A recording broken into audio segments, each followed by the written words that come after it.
Hi everyone. आज का हमारा ये जो वीडियो है ये पर्पसेस ऑफ सीआरपीसी के बारे में होने वाली है। देखिए, पर्पसेस ऑफ सीआरपीसी बहुत इंपॉर्टेंट टॉपिक है क्योंकि एमपी जैसे एग्ज़ाम में इससे डायरेक्ट क्वेश्चन आता है। Purposes of CrPC, purposes of IPC, purpose of evidence act, shows constitution of India. तो इसमें डायरेक्ट क्वेश्चन आता है। तो इससे पहले थोड़ा सा हम ये मोस्ट इंपॉर्टेंट टॉपिक होने वाला आपके लिए, तो वीडियो में एंड तक बने रहेगा। तो इससे शुरू करने से पहले हम थोड़ा सा एक इंट्रोडक्शन ले लेते हैं।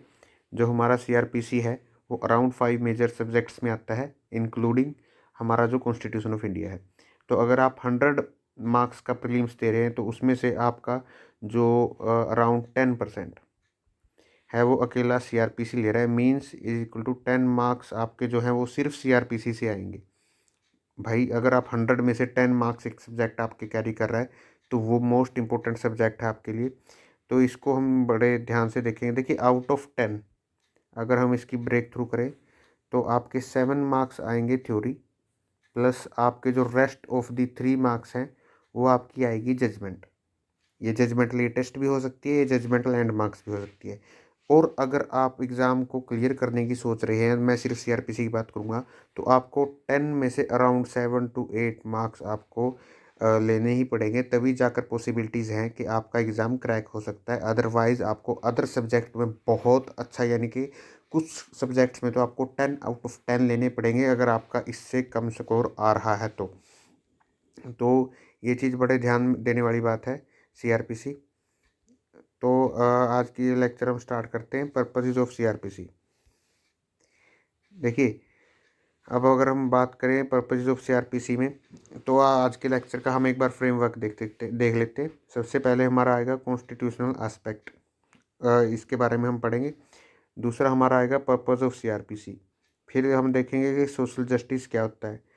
उसके बाद आता है जो अमेंडमेंट्स हुई थी 1973 के अराउंड, जिसने सीआरपीसी को टोटली चेंज कर के देख दिया। फिर आता है rule of interpretation of CrPC. ये हमारे आज की जो पूरे वीडियो का मेन एस्पेक्ट रहेगा, इसके ऊपर ही हमारी आज की जो वीडियो है वो रिवॉल्व अराउंड करेगी।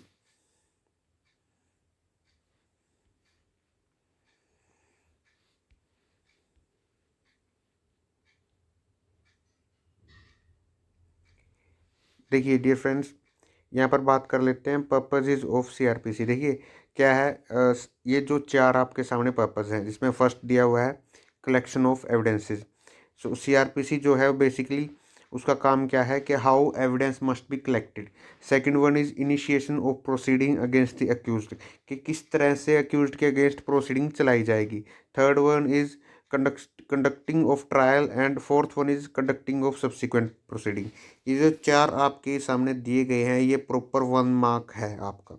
एमपी जैसे पेपर में आप देखोगे तो out of 5 times 4 time purpose of CrPC, IPC, CPC या एविडेंस एक्ट में से एक क्वेश्चन आपका कंफर्म है। तो ये चार आप, मैं कहता हूँ इनको चार को याद कर लीजिए अच्छे से। देखिए, सीआरपीसी का पर्पज क्या है कि collection of evidence, initiations of proceeding against accuse, conducting of trial and conducting of subsequent proceeding, इनके बारे में आपको सीआरपीसी बताता है। ये बेसिक पर्पस है सीआरपीसी का। तो ये इनमें से आपका एक मार्क्स यहाँ पर पक्का है। किस तरह से, देखिए ये 3-4 चीज़ें होती है। एविडेंस एक्ट आपको क्या कहता है? एविडेंस एक्ट बेसिकली बात करता है कि admissibility and relevancy of the evidences, burden of proof, witnesses. तो बेसिकली एक एविडेंस के राउंड घूम रहा है, उसकी एडमिसिबिलिटी और उसकी रेलिवेंसी के बारे में बात कर रहा है। अदर हमारा मेजर सब्जेक्ट क्या है? आईपीसी। वो किस चीज़ के बारे में बात करता है? आईपीसी बात करता है पनिशमेंट के बारे में। तो अगर आईपीसी पनिशमेंट और एविडेंस करता है एडमिसिबिलिटी की बात।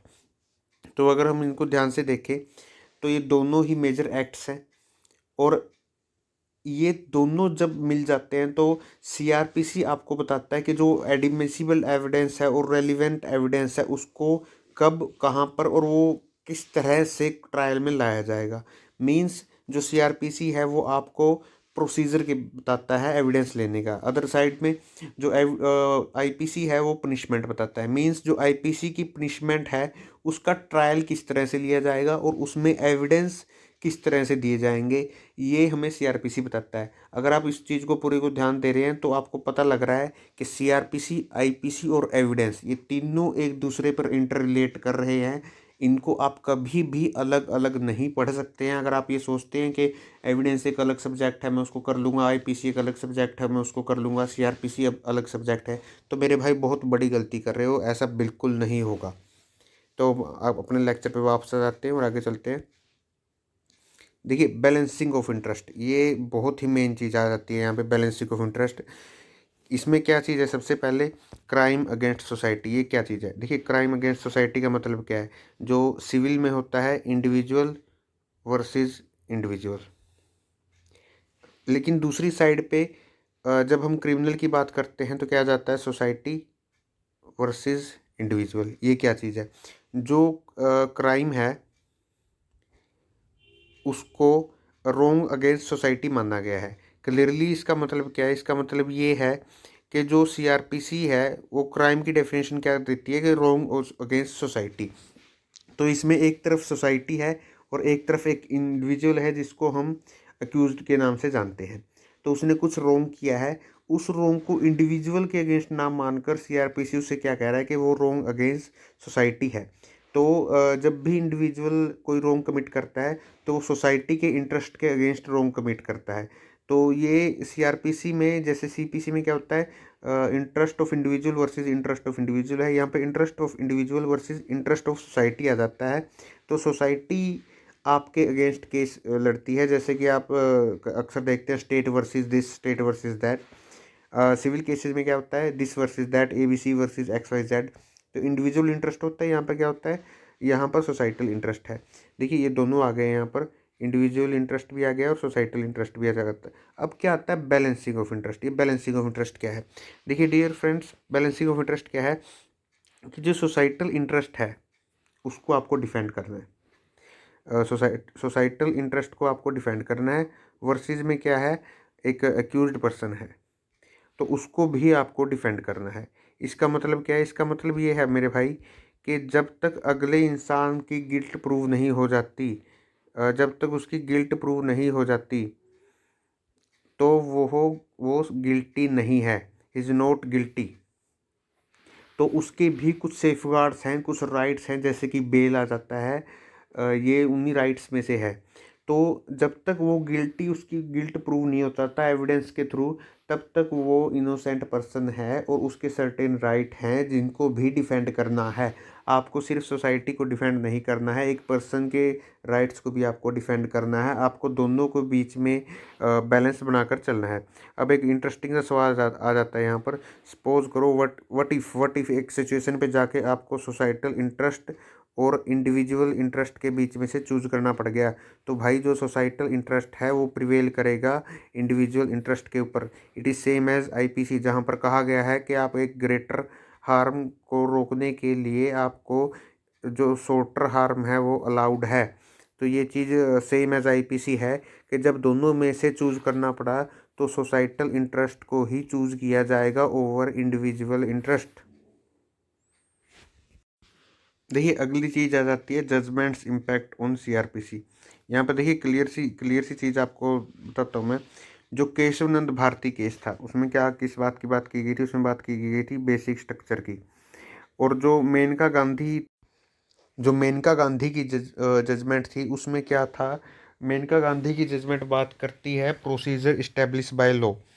तो procedure establish by law must be fair, इसकी बात मेनका गांधी की जजमेंट यहाँ पर कर रही है।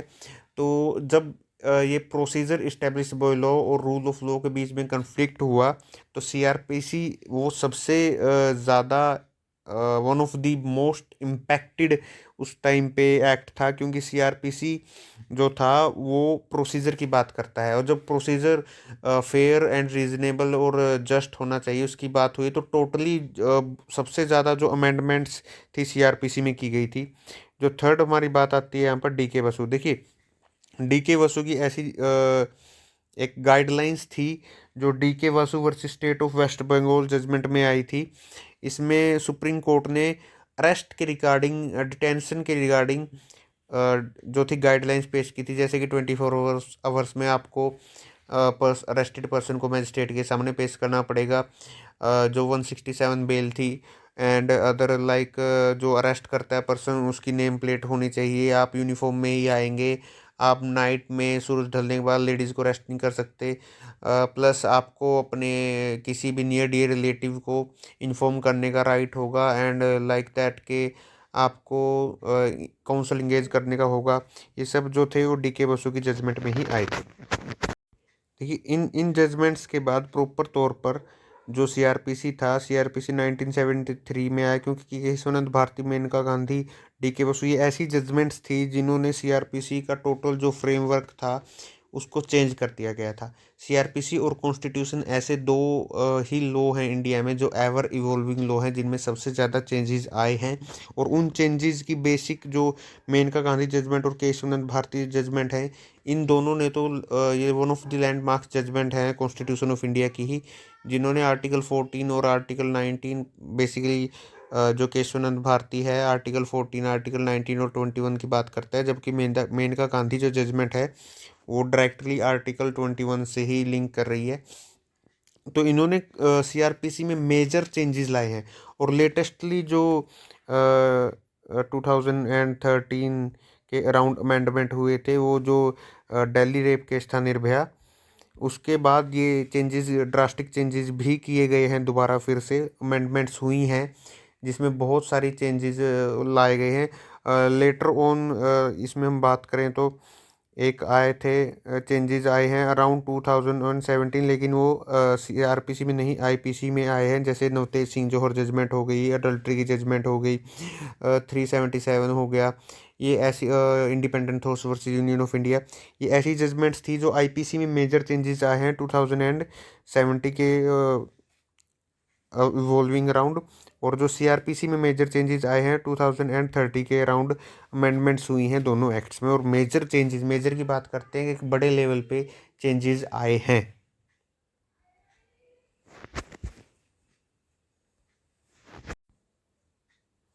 यही अगर हम बात करें रूल ऑफ इंटरप्रिटेशन की, तो एक होता है सिविल लॉ, एक होता सिविल, एक होता है क्रिमिनल।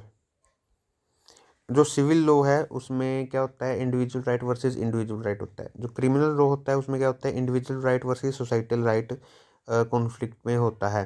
तो उसके अलावा एक इंटरेस्टिंग चीज़ यहाँ पर है, जो सिविल है उसमें ज़्यादातर मॉनेटरी या ऐसे राइट्स होते हैं, लेकिन जो क्रिमिनल है, क्रिमिनल में लाइफ, डिग्निटी, फ्रीडम, ऐसी चीज़ें हैं जो क्वेश्चन में होती हैं। तो इनसे हम क्या कह सकते हैं कि जो क्रिमिनल में है वो हेडन रूल लगेगा। हेडन मतलब जो आपका पर्पस सोल्व कर सके।